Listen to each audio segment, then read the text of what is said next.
So people are coming in, which is great to see. Good morning. I'm just going to let people continue coming in and then I will get on with the introductions. If you are in the room, it would be absolutely amazing to know who you are and what your business is. So if you could be putting that in the chat, that would be great. I'm expecting a whole load of different businesses today. So it'd be nice to know what they're doing, what your business is. And then it also means I can test that the chat is working. Right. Sunny staff we've got. Great. Got Wrexham, Edinburgh, Solihull. Ooh, got someone in chocolate. Isle of Harris. I've never even heard of that one. Ah, great. Thank you so much, everyone, sharing. Lots of people from all over the country, which is absolutely fabulous. Um, what we got? Oh, someone from Nottingham too. So I'm from Nottingham. Someone just shared that they're also from Nottingham, which is very exciting. Some London's, some North Wales, some Storrington, West Sussex. Yay. All right. Well, thank you everyone so much for joining this morning. I just first of all just want to say a big thank you to BT for making this webinar happen.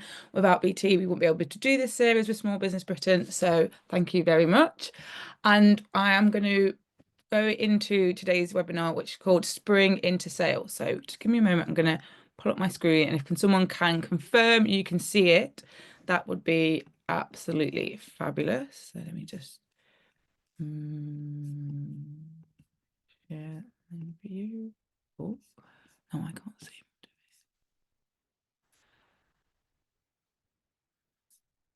Yes. Yes, I have got a whole load of books. So I am a big, big book reader on top of being a marketer. So I hope you get to see all the glory. All right, so thank you. I've got some thumbs up. So I'm going to take it that everyone can see what is happening. So this is Spring into Sales, preparing for Mother's Day, Easter, and seasonal events.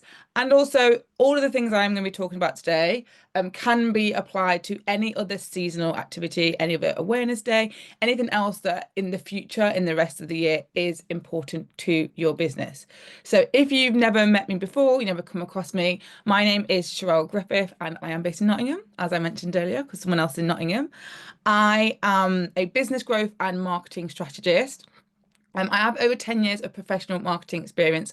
My background was in the live entertainment industry. I worked on big national tours and on West End productions before I started my own business, SherelleGriffith.com, in 2018.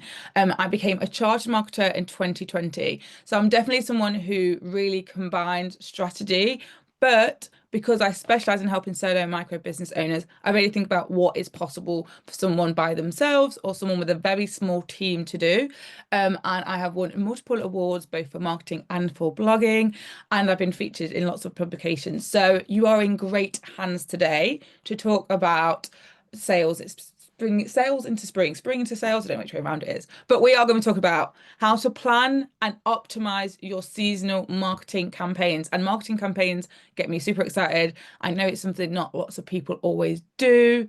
Um, um, so I'm really excited to be able to talk about this today. We're going to talk about ways to target new and previous customers because as part of your campaign planning, you really need to think about both new people and the people to get repeat purchases and tips for maximizing sales during peak shopping periods. One of the reasons why seasonal marketing is so important for businesses is because it is often the times that people are spending more. And so we really want to look at all the techniques so you can be making even more. Now, throughout this session, there are going to be a number of times where I'm asking you to answer questions. If you can put them in the chat, that would be amazing. I can see them and it means I know there are some people out there because it is a bit weird sometimes when you're talking into the void. And then in terms of there is a Q&A at the end. So if you have got a question, it'd be super helpful if you put it in the Q&A section, because then when I get to the end, I will go through those. Thank you very much. So how to plan and optimize your seasonal marketing campaigns. So Have you ever ran a seasonal campaign before? I just want to work out if there's people in here have ever done one. Maybe some people might have done them, but they've done them for Christmas in the past. So if you could just give me a little bit of information, that would be great. Someone has put Q&A in saying, will we get a recording? Yes, you will get a recording. I'm pretty sure all small business written webinars are recorded and go out afterwards. So we've got some people tried, but no, it's successful. Yes, only in a light way.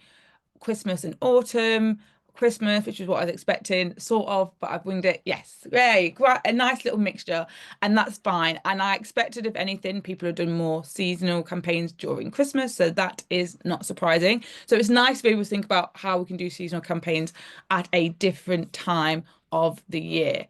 So first thing you need to do is work out what your key seasonal dates are for your business. So the ones we've highlighted that are coming up at the moment on like all the marketing that went out was around Mother's Day, which happens on the 30th of March. And then we've got Easter. So Easter Sunday is the 20th of April. The bank holiday weekend will be from what, the 18th to the 21st. But there are also other things that's happening. So we've got like International Women's Day is coming up. We've got St. Patrick's Day coming up. We've got the spring equinox. And if you literally typed in like seasonal or awareness days or key dates in the year, you will find these massive calendars. And what I always say to a small business is the best thing you can do is once a year, pull up one of those calendars, go through it and work out which ones make sense for my business to get involved in, because some of them just are not. And there's nothing worse actually when you see a business that's like trying to like jump on the bandwagon of something that doesn't fit, but some of them will. And so by knowing in advance which ones you're going to be able to participate in, the ones you want to create campaigns for, that will help you to also know across the whole year, which is super helpful, because we're going to talk about how preparing, so we're not winging it, trying to plan in advance makes a big, big difference. So what upcoming, say, seasonal dates do you want to be running campaigns around? So at the moment, if you've come here today, I'm expecting that you wanted for a reason to be here. There was some type of seasonal campaign you're planning on doing. So which ones are people planning on doing?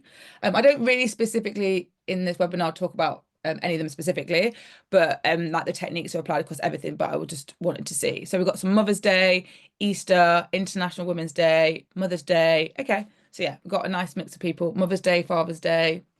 Yeah, I think Father's Day is in June, isn't it? It's normally like the 3rd. Yeah, Mother's Day, Easter, Father's Day. Perfect. Okay, so the first thing you need to be really thinking about once you've chosen your dates is the buying period. So how far out will people be buying for that seasonal activity?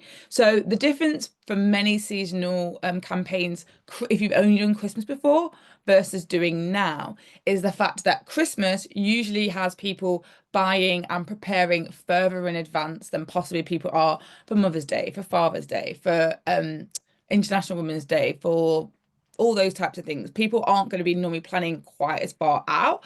And so what you need to do is work out, okay, what is going to be the key buying period? Now, you can look at your past sales data. The further you've been in business, the more data you've got, great. But also, if you're someone quite new, a great tool for you to be using is Google Trends. So I just did a quick little search and I typed in Mother's Day presents. So I wanted to work out when people are like sitting at their computer going, oh, I need to find a Mother's Day present. And so I did this over the last 5 years. And if you've never used Google Trends, what it enables you to do is you can choose like the country you're looking in terms of what country people are searching in. You have availability over how far back you can look. I'm not entirely sure how far back Google Trends goes, but I mean, this was 5 years and I felt that was more than enough for the average business. And then you can type in specific terms and it will show you the volume. It doesn't show you the volume, sorry. It will show you, it's on like a scale. So you don't know how many people have searched that, but you can spot the peaks. Now, what you can also do is you can add in other terms as well. So this is a great tool for if you've never used it, or if you are like, I don't have a lot of sales data. And so what I found out when I did like Mother's Day presents is, for example, you could see there was a bit of variance between, so like in 2021, people, the peak was the 28th of Feb to the 6th of March, whereas then in 2022, it was the 20th of March to 26th. So it was a lot later. Then we come back, the 23, it was the 12th to the 18th of March. And then in 24, the 3rd to 9th of March. Now, what's really important is this will just give you an indicator of the peak. But obviously, there's always going to be some people that buy before that. So we want to know that when it comes to seasonal campaigns, the earlier, the better. It takes time to prepare for seasonal campaigns. And this is where I think the difference between people that really prepare for Christmas and because people aren't really on top of necessarily the other seasonal activities of the year. When someone said, for example, like I was winging it, that happens quite often because people are like, oh, they see something, they think, oh, this in a few weeks' time, I should get on it. This is why choosing your key dates as far out as possible, so you know they're coming up, is going to be really helpful. This is going to be particularly important to start earlier. If you are going to do anything on your website that you want to be optimized for SEO. So if you were literally to try and throw something up, so like we've got International Women's Day next week, for example, trying to throw something up today and hoping that Google's going to rank you, you're probably not going to do very well. Whereas if you have created that and you put that out 2 months in advance, 3 months in advance, you've got a much better opportunity. And there are always going to be the super organized buyers. With Google's trend, what we were really noticing was those peaks. We were seeing when is the peak time that most people are looking. So most people are thinking about in that scenario, Mother's Day presents. But that doesn't mean there aren't people that are buying one even later than that. There's all the lastminute.coms, and we're going to talk about how to make the most of them. But also there are the people that are the eager ones. So I've included a photo here of all the Easter eggs at Christmas, all the Easter eggs out in a shop. But it always amazes me with supermarkets. It's like Christmas Day is gone. Boxing Day is here, or the 27th is here, and the shops have reopened. It's like, bam, we're into Easter already. And I think, who is buying an Easter egg on the 27th of December? But I'm sure there must be some people that are super early, and supermarkets are like, this is our next big seasonal campaign for all the treats, for all the chocolates, for all the goodies. And so they're like, we're going to make that switch. And so this is where someone said they'll buy one for themselves at that time of year. I mean, yeah, I get it. And so that's what I'm saying. You can get some early bird people if you've already made that, you've taken the steps so that you've already got everything available for people that want to. So what are you going to be promoting in your campaigns? This is another thing that you need to be working out. You need to know what you are going to be promoting. And often there is going to be two different ways of doing this. So what we've got is existing products or services that are a good fit. So what you might be doing is actually looking through everything you offer and being able to select certain things that you're like, hey, this makes sense. For example, I had a client last year who did all types of catering. She went out, she did companies, she did like big like fairs and festivals and all this stuff. And in terms of going into companies, one of the things we really drilled down in was Pancake Day, which I think is next week as well. Oh no, next week, the week after. Oh no, it's next week. Sorry, I'm going crazy. I just love Pancake Day. But for her business, we were like, this is a really key period because lots of companies were inviting people to come in for Pancake Day. So she had a whole load of other things. She had chocolate fountains, she had churros, she had other treats. But we were like, the marketing around a certain period of time, which was far enough out to get bookings, that's just going to focus on Pancake Day. And we're not going to look at anything else. So you might look back at your offer suite, your products, your services, and work out, I'm just going to pull a few out that are going to be the most relevant. So this is likely to be things like things that can be gifted, for example, or things that just fit the theme, or things that might be if you're expecting, if it's a holiday where people have people around and so they're decorating, they want to be hosting, all those types of things, you might be pulling out those offers.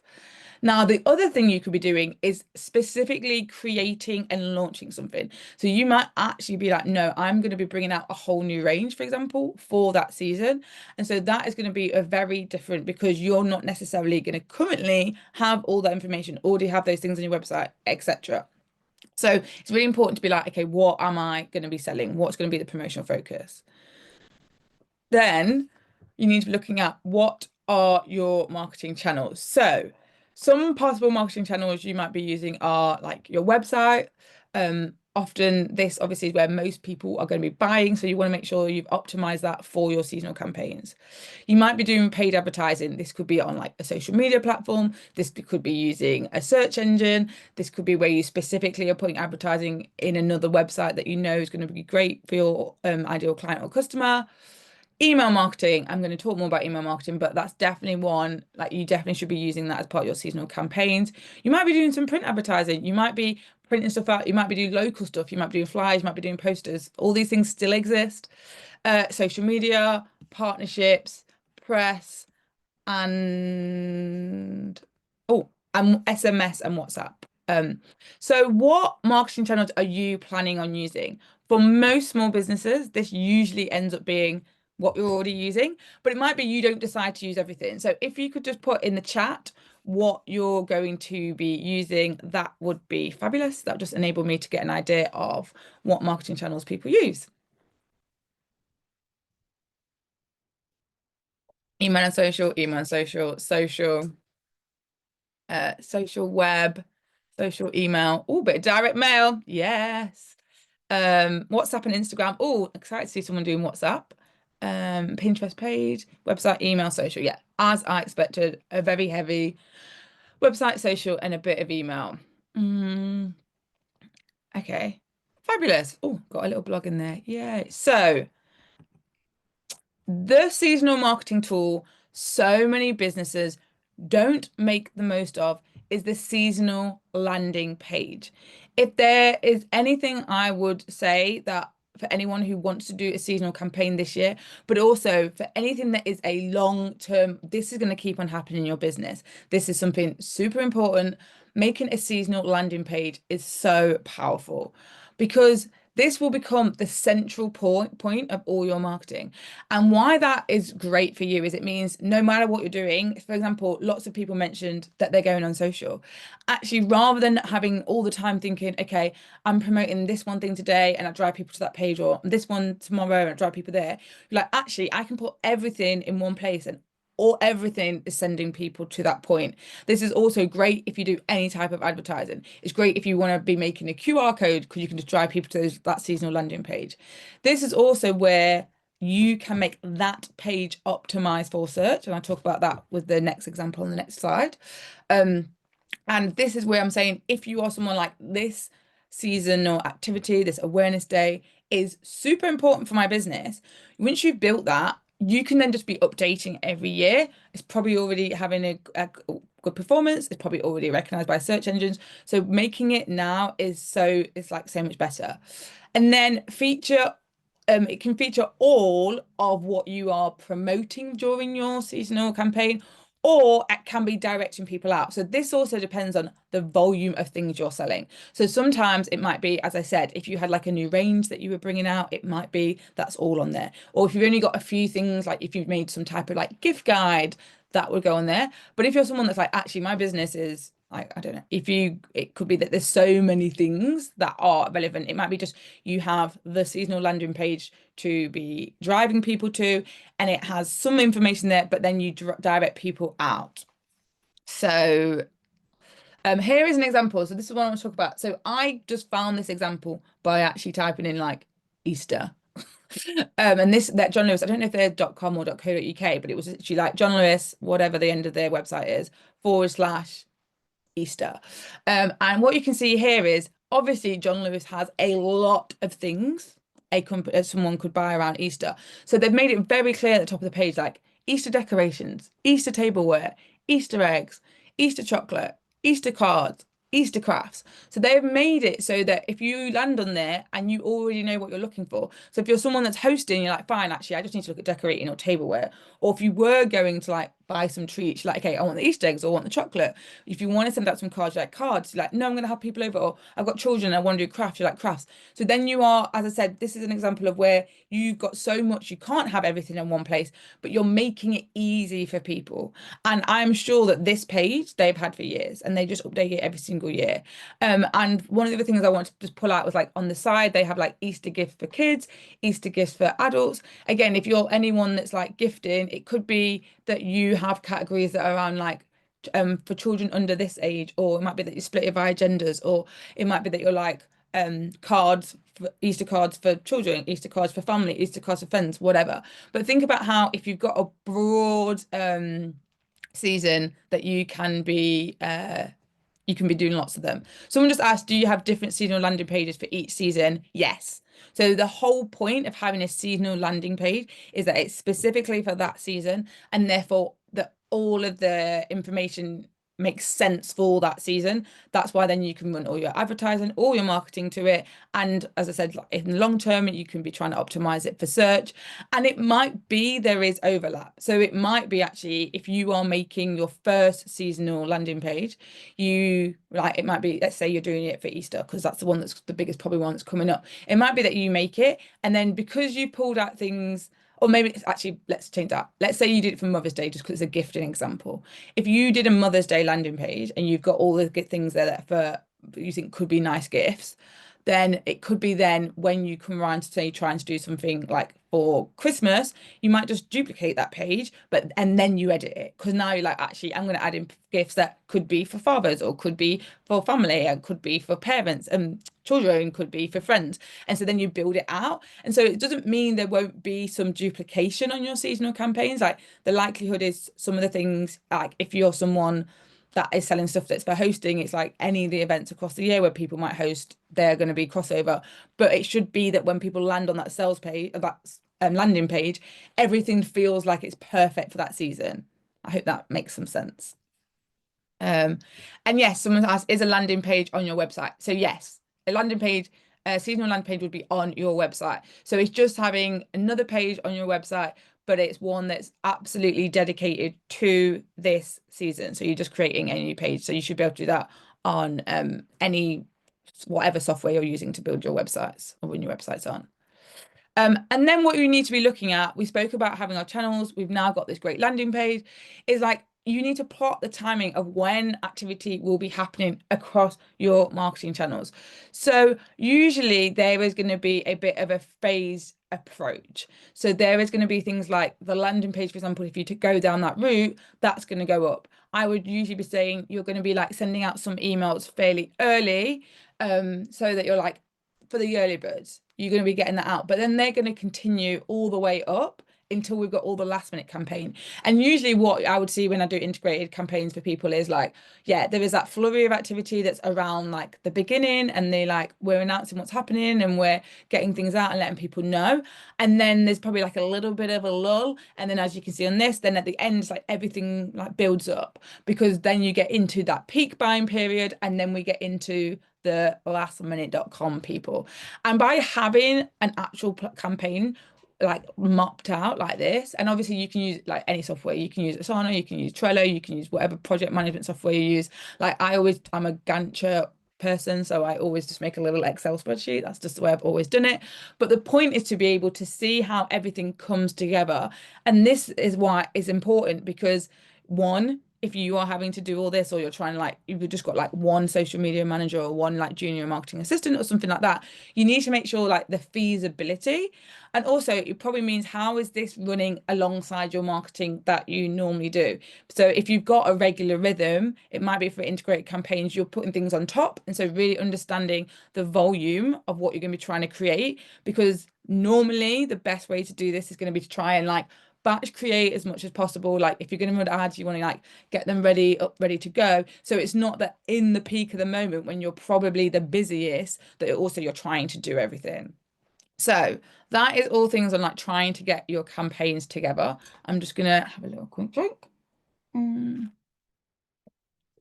Yeah, so someone just mentioned like there's just two of them and they're doing all their marketing themselves. So that's a big reason that, as I said, like I'm all for getting ahead of yourself, trying to map it out as much as possible. So also it might be you can't do everything you want to, but at least seeing it together will enable you to be like realistic about what can and what can't happen.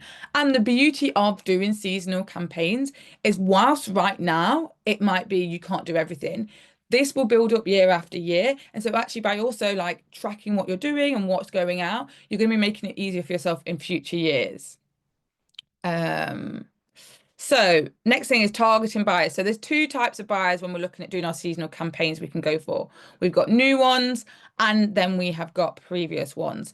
Now, for the new ones, the main focus is going to be need to make people aware of your business in the first place and then take them through the whole buyer journey. So if your main concern is going to be like, I want new people to hear about my business, this is like a big thing. I really want to use a seasonal campaign to really bring awareness to my business, make it more visible, make more sales from new people. You need to be looking at awareness tools such as search, such as like advertising, doing partnerships and collaborations with other types of businesses and brands.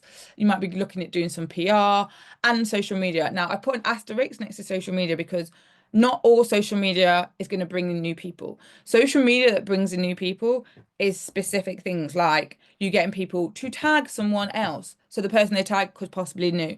You are intentional about the hashtags you're using. So you think that that might mean that if someone searched for a hashtag, they bring your business up. It might be that you are let's say the one. It could be that you're purposely using like something like trending. So if you're like on a platform like TikTok, it might be you're specifically using trends, which means you hope you're going to get seen by a new person. But lots of social media that many small businesses do is actually for nurturing and engagement rather than being for awareness. So if you are trying to use social for awareness, you have to make sure you are actually using tactics that are for awareness. And if you've never come across the buyer journey before, this is basically the steps someone goes to be a buyer. So they first have to become aware of your business. There's someone, they're out there living their best life. They've never heard your business. What is going to be their first interaction with you? Then you have this engagement phase. This is where they find out more about your business. They might find out about like your values, your mission. They might find out exactly what you offer and why that might be something they're interested in. And then conversion is going to be when they buy. And so all of your marketing should be taking people through this journey. So we talked about new people, but what about the existing? So for existing, you can use exactly the same channels, and actually it's a little bit easier because you're not having to necessarily do that first awareness bit because they already know of you. But the most powerful thing you can be taking advantage of is email. Like love, love, love email if you want to make more sales from existing people. So if you have got any type of software for your business where you are tracking what people are buying and you have their emails and you can get back in touch with them, like this is the joyful bit. So for targeting previous buyers, does it make sense for them to buy exactly the same thing? So Mother's Day, if you're a florist and someone has bought their flowers that are their mum's favorite flowers, it might make sense for you to say, like, you bought these last year. Do you want them again? Because the likelihood is if they actually were their mum's favorite flowers, they're going to be happy to buy them again. However, if you were like a card company and someone had bought that specific card, you're not going to say, buy the card again because no one wants to get the same card 2 years in a row, do they? But in that sense, it might be, does it make sense for them to buy something else in the same category? So if you're a card company, it's like, I don't want to buy the same card again, but yeah, I need to buy another card. If you've been someone that might have had like gorgeous Easter decorations for a house, someone might not want to buy the exact same ones because the likelihood is they've got the same family members coming around again. But it might be that they want some different decor this year. And then the third thing you can do is, can you do any type of, because you brought X, we thought you might be interested in Y. This is like a tactic that we see a lot. People are like, oh, you like this, so we might like that. And this is particularly great if you're anyone that's like bringing out new ranges, you've had new things coming out. That can be a great way for someone to say, oh, okay, like actually, I hadn't noticed that. This does look like me. And obviously, this does need a level of personalization, and that will depend on the software you are using, like for your like checkout and on your website, etc. So another thing you can do in terms of making more repeat purchases, so this is continuing on existing buyers, is loyalty incentives. So there's a few options for this. So you might have like a VIP access. So if you're launching something new, that will be limited. So this could be limited either in terms of like how many there are. So if anyone in here today is making anything which like handmade, so you're like, actually, there's only a limit. That's great. Do that. Or if you're like, actually, it's only going to be open for like a period of time. And so you just want to get people in VIP so they can get first access. Obviously, I'm talking about this for existing customers, but there is actually no reason why you can't also use this same tactic in terms of doing it for everyone, just to like build up that hype in anticipation of whatever that new season is going to be. You can also do things where you discount for buying again. So you could be like sending out a voucher, specifically mentions what maybe they previously bought from you, and you're rewarding them. Um, to make this even like more valuable for the business, you can have a deadline on this that makes sense for the seasonal activity. So where you might not want people, you want people to be buying like sooner. This, as we said, we don't want all the people necessarily in the peak, and like this always comes the last minutes. If you're trying to get some early sales in, this might be a great way to try and do that by getting out a voucher saying you've bought from us before, come back to us, this is what we'll give you, but having a deadline that means people take action faster. All right. I'm just gonna check see what's coming on the chat. Mm, uh, mm, great. Cool. Now we're going to go into tips for maximizing sales during peak periods.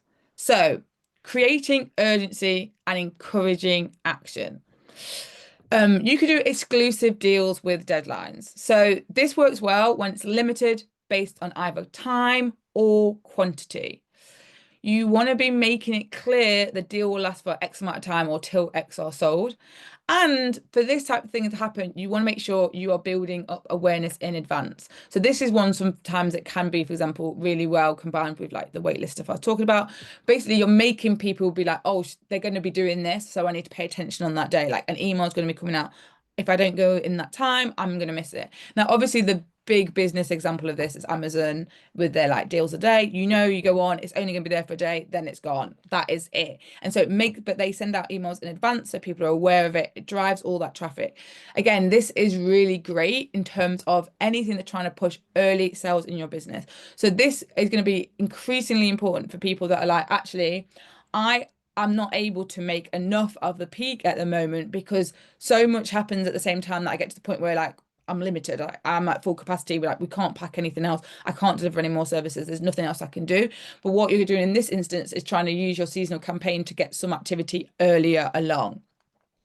You can also be doing timelines. So for physical products, clearly communicate the last day things can be posted. This is done so well at Christmas. Everyone is on this at Christmas. Like you always know, this is the last day you can post your Christmas card. This is the last day you can buy, and you're going to get it in time to be present. But for some reason, for other seasonal days, other seasonal activities, etc., people don't do it in the same way. Like if I'm buying something for Easter, I want to know it's going to be here in time for Easter, especially given like, Good Friday is a bank holiday. So it's like actually there's a few days in advance you probably need to get something posted. So make sure that is communicated clearly. And you can be using visible countdowns on web pages. This could be a visible countdown just to the thing in general. So it might be like you're like St. Patrick's Day and you put a little timeline for when it's going to end. Or it could be like I said, to when it's the last time someone can order if they want something for that specific time. Next, we're going to talk about increasing average basket value. So, as I've mentioned, seasonal campaigns are great because people are buying more at that time. And you can do things that mean you can be increasing the average basket value. So, um, discounts that encourage people to buy more. So you can be doing like a voucher or a promo code that specifically encourages people to spend more than their average basket value or what they've previously spent. So if you've got very sophisticated like tracking, it probably is like you will know what they spent in the past, and so you can be sending them something out above it.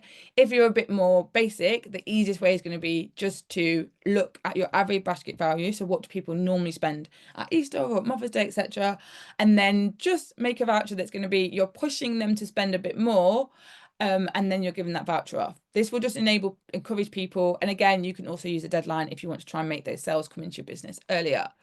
Messaging in the checkout. So you can have things like one-time offers, things that just go perfectly with what someone's brought or perfectly for that season.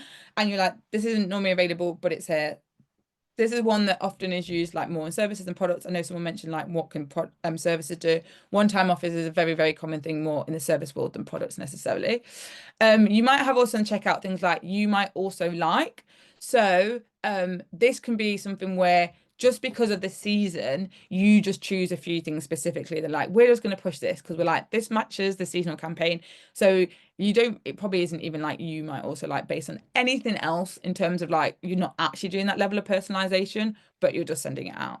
And then last but not least is people who bought this also brought, and so again, you're trying to be like, oh, people that like this also bought this. Maybe you might be interested in this. Again, the whole point of this is just to get that basket value up. Um, Abandoned cart marketing. Now, people accidentally leave things in shopping carts all the time. Someone write in the chat if there's ever been something you actually wanted to buy and you're on the page and then someone knocks at the door, the phone rings, you open another tab to do a comparison and you never get back to that tab. Like there are so many reasons that we've got it. I've done that, me. It happens so much, but so many business owners feel so like, oh, I don't want to send abandoned cart emails because I feel like I'm like harassing them, I'm chasing them, whatever. Someone just said every day I do this. Every day I do this. So it is so natural now. Like I am awful for the amount of tabs I've got open half the time. I definitely leave tabs open with stuff in the carts. So go tell people, set up emails that mean about they get an email saying like, oops, you forgot this. Oh, this is still in your cart.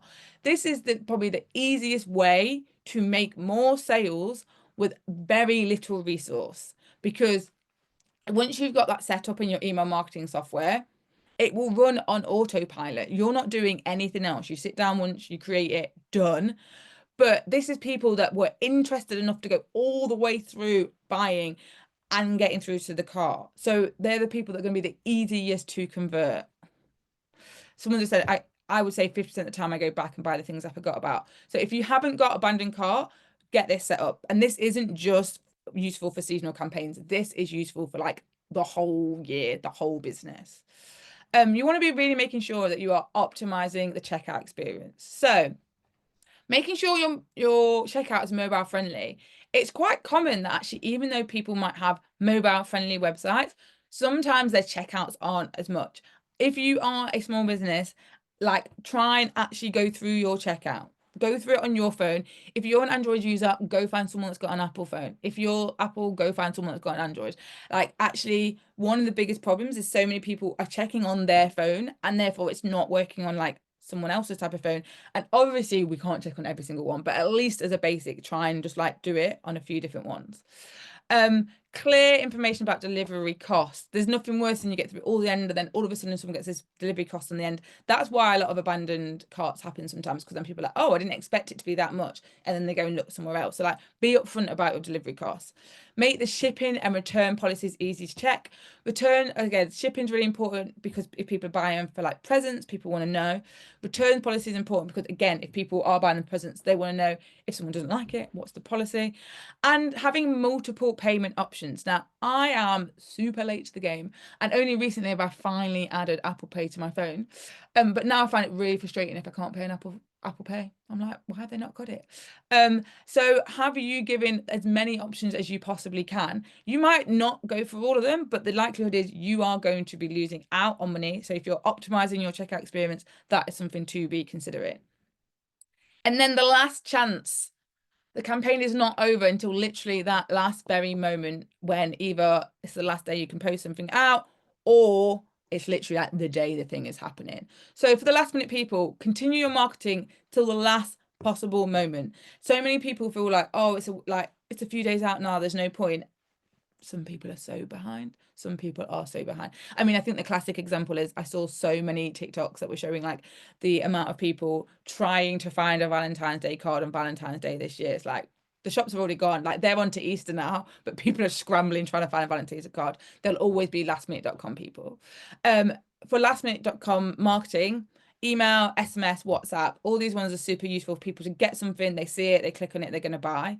And do you have anything that could be purchased as a gift up to the very last minute? So this is where if you have any type of e-gift card, and you might be someone that's in a service and you think there's no way that I can do that. You absolutely can. I have clients in all ranges of services who have made gift cards and it's surprised them how many people buy them as presents, and it surprised them how many people are buying them as presents on like the 24th of December, for example.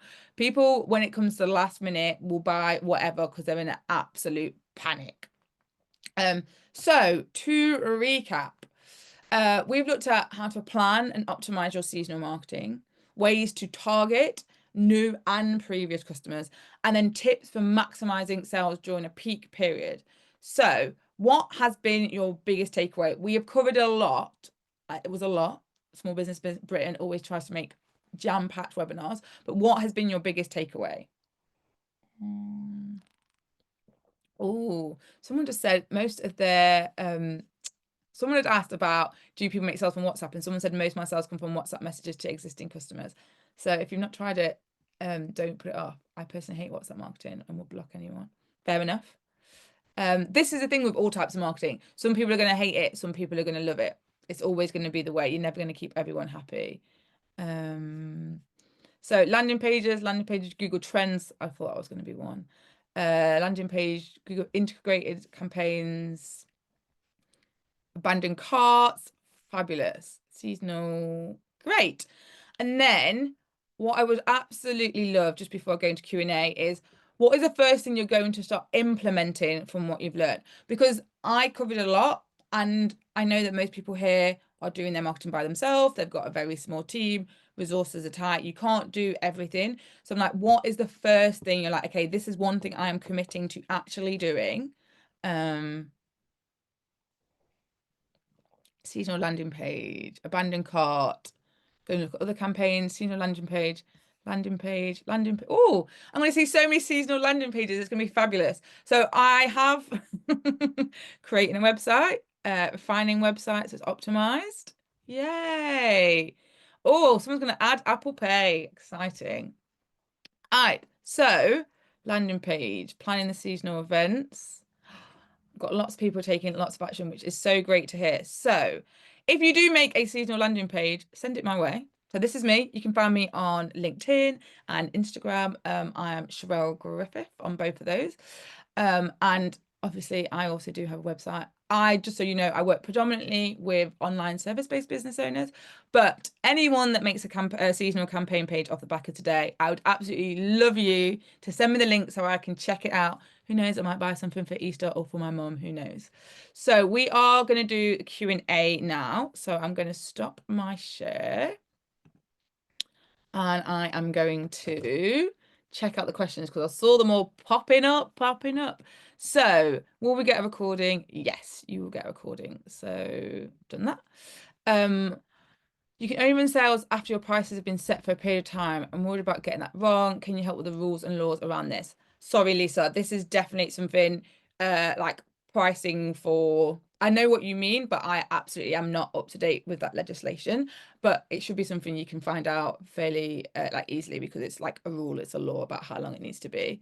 But also remember that you don't have to be like, actually, I didn't really talk about discounting in terms of anything during those campaigns being discounted across the whole board. So actually, whilst I did talk about like some use of promo codes and some uses of vouchers, I didn't actually say you should be discounting like as a whole. There was no like flash sale mentality. And I think that's quite important to talk about. Like I think there can be pressure to feel as if you need to be doing discounts, you need to be doing sales. And actually, as a small business, if you don't have those margins, like it's not something you need to do as a board. You absolutely can still take part in seasonal campaigns without discounting, without reducing your prices.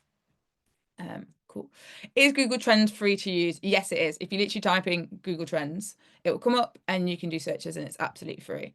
Someone explained Mother's Day is different every year. That's why the search period is different. It's also the same with Easter. Easter changes every year, so it's harder to do it. Maybe there's some type of holiday where it's the same. Like International Women's Day is always the same, I think. So yeah, obviously we were mainly using that Google Trends and looking just to work out, okay, how far out. But as I said, that's the peak, and so it shows you the peaks. But really, you always want to be doing your campaign before the peak. It's just you don't want to be missing the peak. Yep, I've done that one. How far in advance should you put stuff on your website for it to rank? The further in advance, the better. As a whole, a general rule would be like the aim is to be 3 months in advance. So like Easter stuff, ideally you want it to be coming up like at the beginning of the year, like That's why, like, if you think about how like shops change over, like Christmas is gone, Easter is here. That's the thing. A 3 month rule is great, but that's also why if you're making these seasonal landing pages, once you've made it once, then all you're going to be having to do is refresh it next time. You're not having to start from scratch. Uh, Someone's asked about changing the search. They can't change the time frame. So there should be, when you type in what you want, underneath the boxes should come up that say what countries you want to be looking for. So when I did my example, I used the UK, but you can choose other countries depending on where like you mainly sell to. And then there should be a off under the box that says about times. If you can't work it out, Celia, just send me a DM. On my shop, I have seasonal product section. Is this? They say I have a shop, I have a seasonal product section. Is that a seasonal landing page? That probably is to a degree in terms of if everything you go through is all for that all those products are around that season. What I would probably say is there anything else on that page? So have you if one of the ways you can be strengthening that is like, is the banner actually right? Is there an image that is got the right keyword for the landing page you're meant to be using? Like sometimes if you've done them where you've tagged items in a back end of a website and they've just pulled them through, it might be that that page actually isn't necessarily as strong as it could be. Um, is there a good service I can use for email marketing? There are so many different email marketing tools. Lisa, if you want to DM me, like I can send you, I've got some like blog posts where I talk about it. It really depends on often what you are doing in terms of what your website is, because you want to make sure that it's really well integrated. And I suppose like what your plans are for scaling, what your plans are for how big your business is going to be. Some of them, for example, like someone said about I use WhatsApp and I really like it. There are some email marketing softwares that will enable you to do WhatsApp marketing and SMS marketing as well. Whereas if you're not going to use that, that's not a function you're bothered about. It might be depending on what other things are happening in your business and the type of checkouts that some types of email marketing systems are better. But as a whole, like most of them nowadays, they're all going to do the job. Some of them are going to be slightly better, some might be a bit prettier, some might have better analytics, but don't stress out too much about it. Just actually get on board and start doing email marketing. Um, do you have different seasonal landing pages for each season? Yes. So every single season should have a different landing page. Uh, mm. Someone said, with a limited budget, how can a startup business make the best use of budget to grow?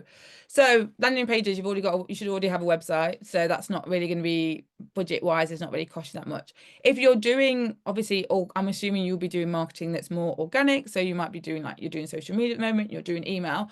You can still be like creating content that is seasonal around those things. So it's not as if you don't have to do digital advertising to do this. I'm not saying that's obviously a great way and it really like amplifies your marketing and it will help you, but it's not essential. Even as a beginning point, it's just like look at the channels you're actually using and be like, how can I just be a bit more intentional about attaching this to a season?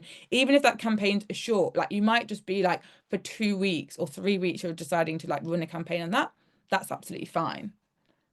Mm.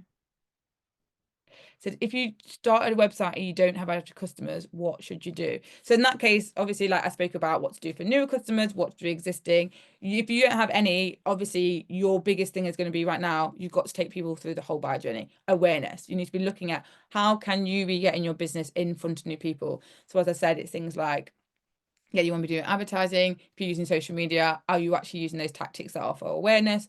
Obviously, you can be doing search, you can be doing partnerships, collaborations. That's a really quick one to get new people in front of new people. Uh,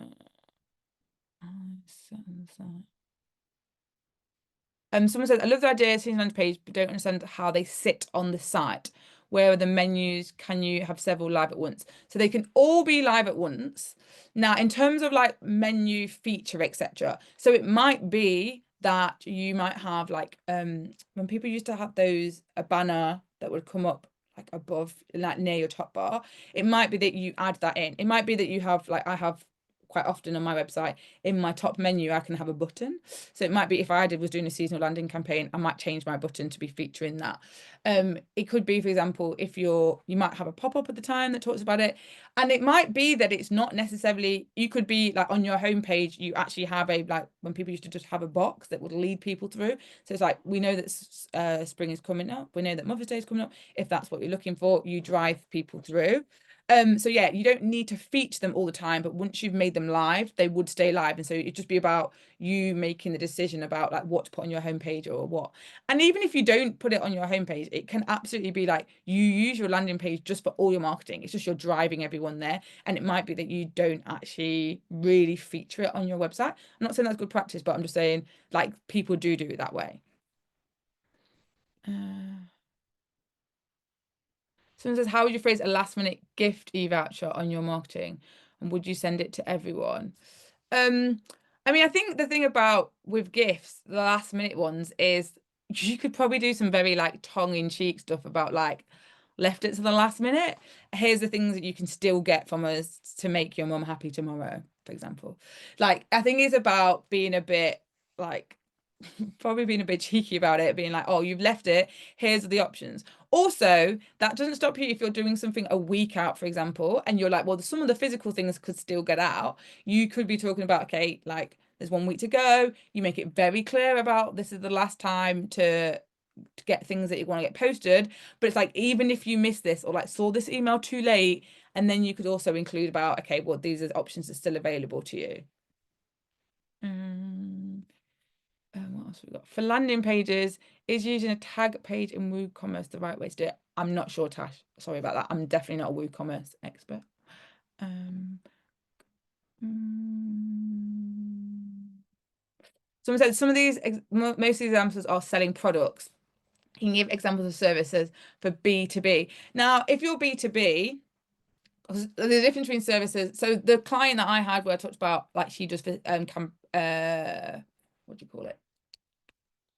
Pancake Day, she was someone that was like in the hospitality industry. That was a B2B service. So she was someone who absolutely did campaigns around Easter and she did campaigns around Pancake Day so she could get booked by businesses to go into their business and support their staff and like treat their staff at those times.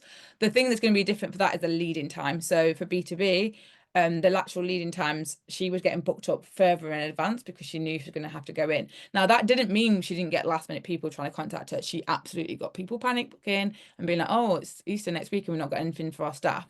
So the timeline, again, you need to be working out when are people actually buying, when is the ideal time to get people booked in versus when are people going to be contacting you.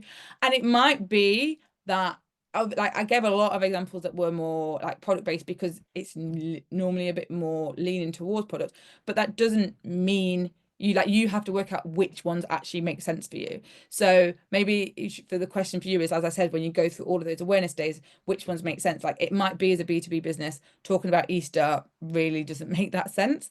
And that's also fine. Like it's also fine to not take part in seasonal campaigns. Like don't feel the pressure just because everyone's talking about something. If it doesn't make sense to your business, focus on selling what you should be selling. Like actually the worst thing you can do is try and, as I said, get involved in a campaign that isn't relevant to you and you're just wasting time where your marketing should be doing something else and making you money in another way. Often personal. Mm.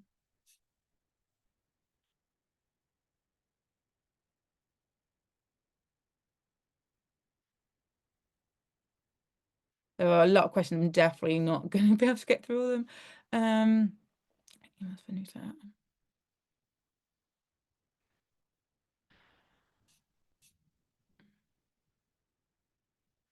If I put a direct link in a seasonal, yeah, I think that's most of the ones that aren't like specific. There definitely are a few people who have asked specific things on like pieces of technology, which obviously I can't like advise on without knowing more about your business. Uh, Someone said I recommended about 3 months for seasonal marketing. They said in terms of like if you're making a landing page, that's it, like the dream, but obviously it's not essential. But they said if you are starting a new launch, how far in advance would you begin? Like 6 months? Yeah, I mean, I think with anything that you're launching, it's similar where I said about like this anticipation, like trying to get people like excited if you can bring people along the way. It depends on what you're launching. So when I think about people that are bringing new ranges out where they are taking advantage of the seasons, the people that are able to like say like, especially like if they're getting stuff ordered and they're like, I don't know, if you're in fashion, for example, there's a few people I see where they're like, these are all the sketches and I've got my first sample and then now we're going into production, and they are taking people on the journey. So by the time that range even is about to be launched, it's super exciting. So it might be that makes sense, but depending on your business, it might not be, and it might be actually just you're a few weeks out are going to be talking about what's coming out. It really just depends again on like in general how engaged people are with like the behind the scenes of your business, to be like when you're launching new things, do you want people want to see all the steps that are leading up to it? Or have you just got to have a very short window of like building up that hype, getting people on a wait list, or and then driving people to it? It depends on I don't know what business you had, Mary. Right. So I think if there's no focus is art. So yeah, I think for art, you would have a good argument to say you can be bringing people along for the journey. I think that is all the ones I can get answered today. Again, thank you so much to everyone who has attended. Thank you so much to Small Business Britain and BT for making this webinar happen. As I said, if you do make any type of seasonal campaigns, please do drop me a message on LinkedIn or Instagram. I would absolutely